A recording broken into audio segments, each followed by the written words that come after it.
Good morning mga guys.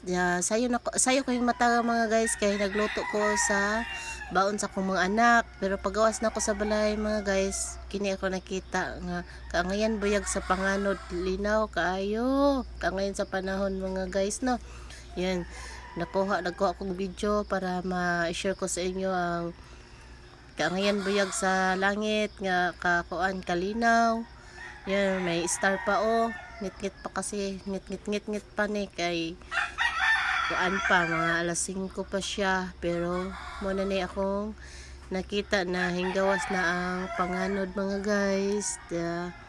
Ngayon sa panahon buyag, linaw kaayo na cute kaayo ang iyang background mga guys no. Muna na ako ma-share sa inyo o daghang kahayang salamat sa pagpapanood. Please subscribe sa YouTube channel Ma'am Shimaw TV.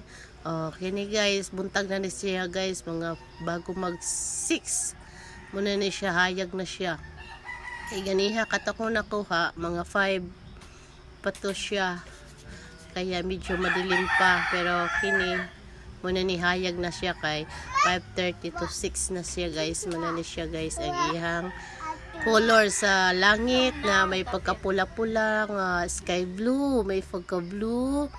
And then ito yung pangano, tapos may mga dahon ng saging. Yan, tsaka mancinitos mga guys. Mura ni ang among tanom din sa among paligid. Yan, may mga misitas punta nga na diara.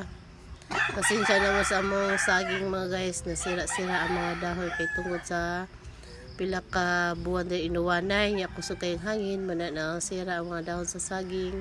Pero karon mga guys, nindot na kayo buyag ang panahon na tanawa ka ngayon sa iyang color mga guys, so pangan